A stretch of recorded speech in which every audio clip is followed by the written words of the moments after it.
Hi everybody, Scott here from Blue Mountain Bigfoot Research, and today we're going to talk about what I take squatching with me. Stay tuned.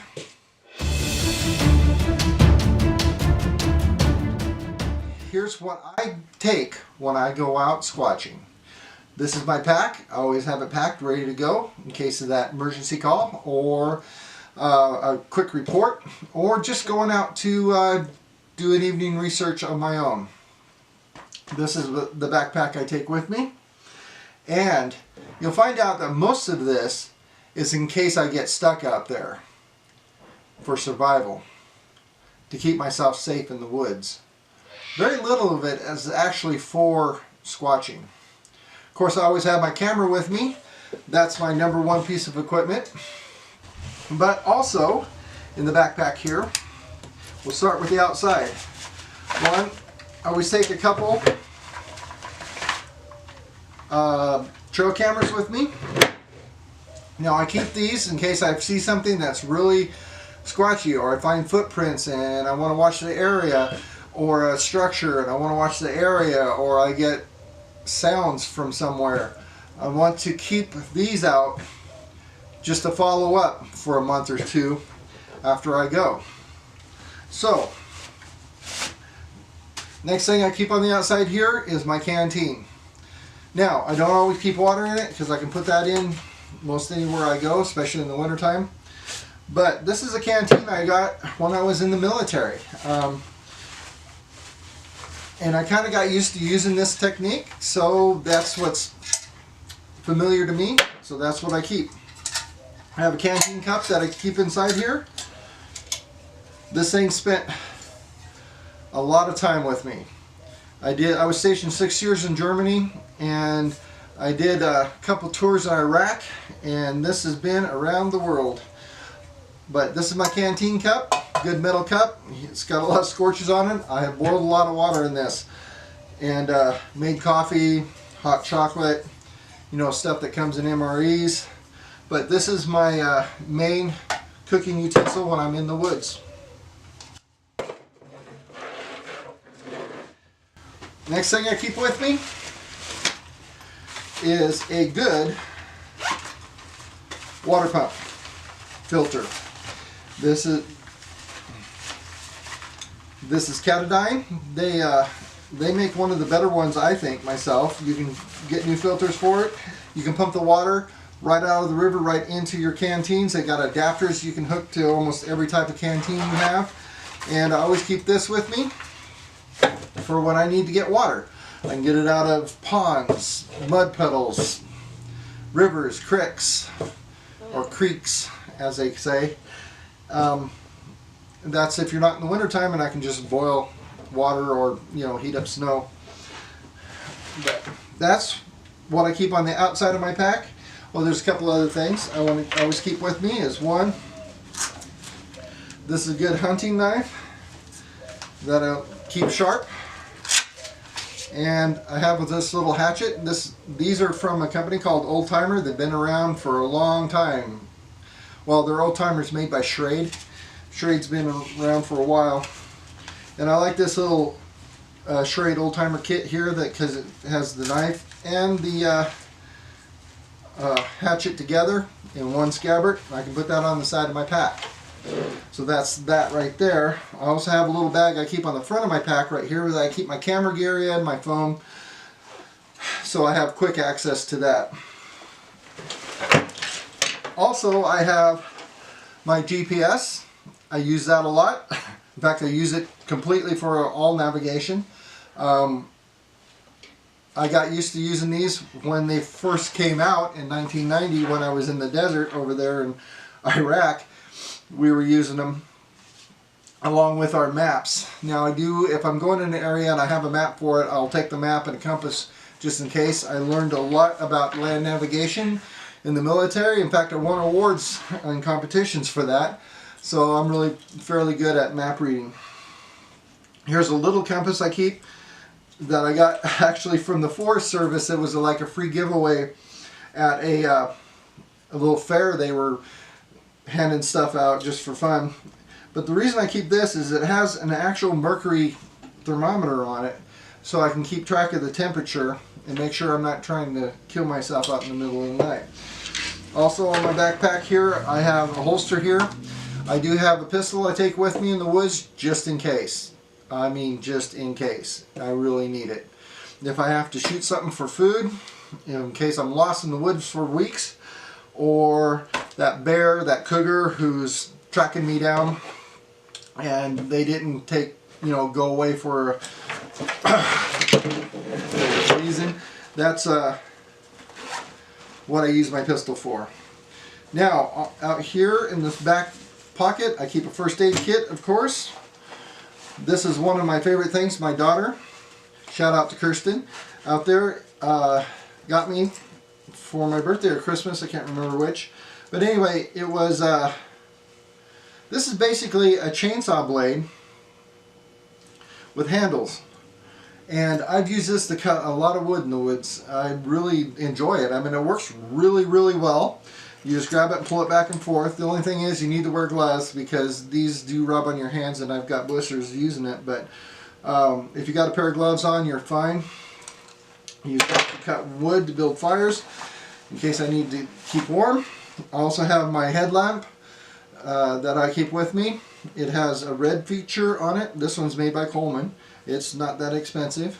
Also has the white light, 2 different levels, but for hiking at night, because when I go out squatching I stay out past dark.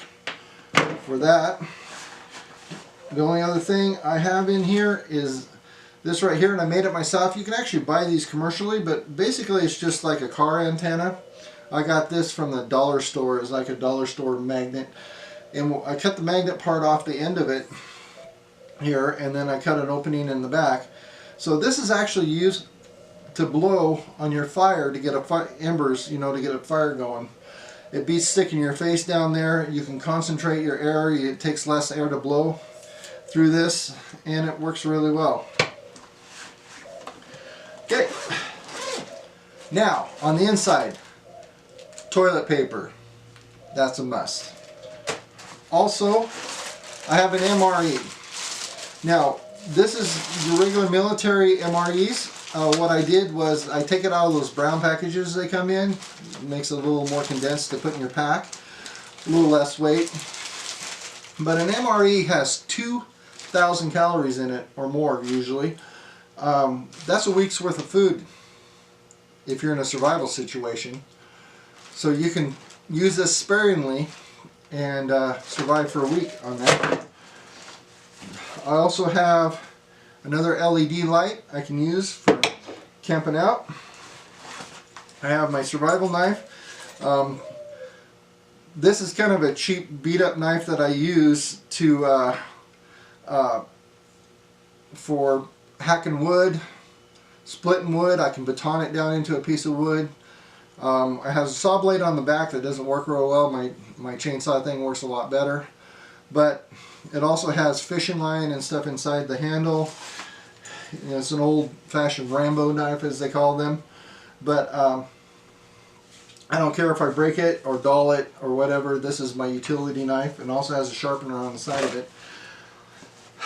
Also, for survival out here, I have these red light fire puffs, and I will put a link in the description below, if I can talk words, where to get these. They're basically cotton balls that burn for a very long time, and you can start them with a striker. It even has a striker in the little kit. But I've used these a lot in the woods to start fires. It's my go-to thing.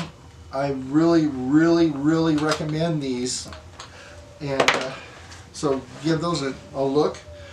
I keep some paracord with me, 550 cord. A cam light just in case I need it. You can get these at the dollar stores, like 2 for $1. So I always keep a few of these in there. I also keep a little bit of paracord. I took a like a dollar store ink pen, took the shell, cut it down, wrapped some duct tape on it. Actually, I use Gorilla Tape in case you need to tape something up. Plus, this duct tape and Gorilla Tape, it burns really well for starting fires. It's just an added fire starter. And a lighter. I always keep a lighter in my pocket, but I keep another one in my backpack, because the easiest way to start fire is with a lighter. There's also matches come in the MRE. Okay, another thing I keep is this right here. Now these are things I make, and what they are is dryer lint inside of toilet paper roll. Now I've seen some bad reviews about these, but it's how you use them. I take the dryer lint and I mix it with petroleum jelly, and then I stick it inside a toilet paper roll. Now when you go to use it, instead of just trying to light this and put it under your fire, you push the lint out, spread it out so it gets some air in it, light it, and it'll burn for quite a long time. Enough time to start like wet kindling or wet wood to get your fire going. Now, also in here, I keep a Ferris rod for starting fire. Fire is important. And this is what I keep with me for squatching. Now I have a 2-gallon Ziploc bag here, and inside this Ziploc bag I have a couple 1-gallon bags and some quart bags for putting things I find in, any evidence you find. Also keep inside here some latex gloves, so I'm not touching what I'm picking up, contaminating it, and also some tweezers for picking up hairs and things like that. I keep those in there. Also in my evidence bag,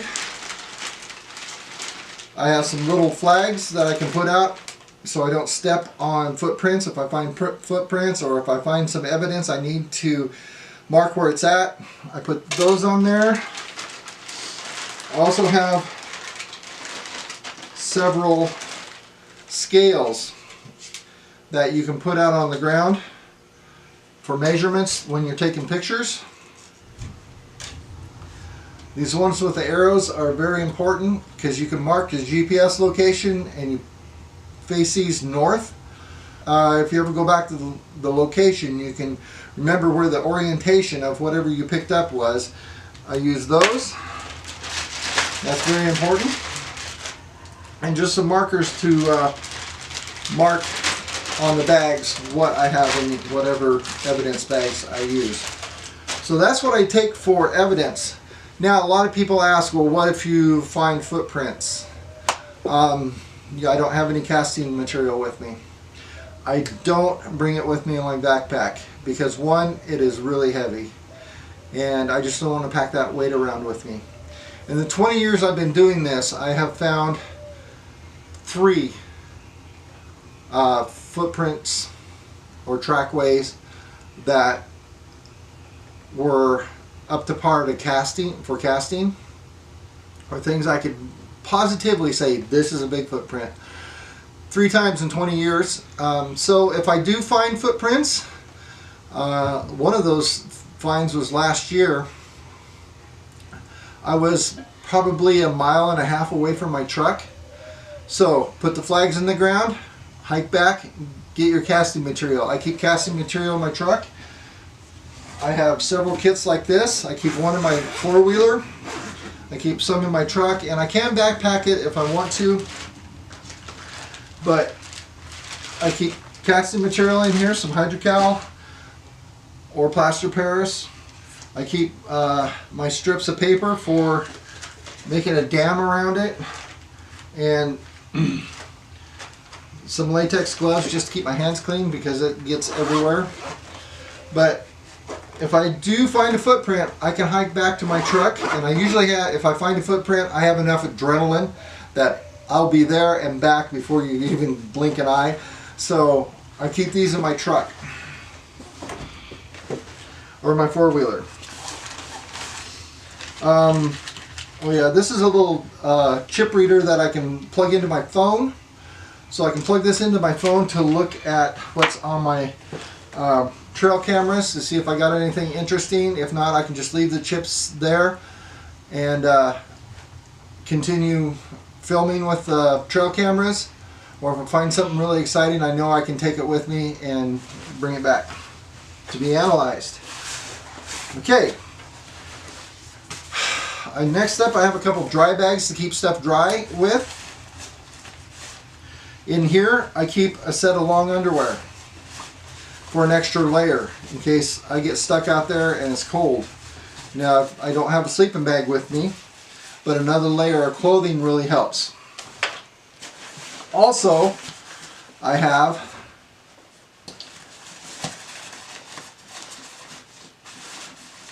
a military poncho liner. I've used one of these when I was stationed in Germany, along with a poncho, which I have right here. Now I can use my paracord to make a shelter out of this. I can also attach this to this and make a sleeping bag out of it. It's lightweight, very versatile.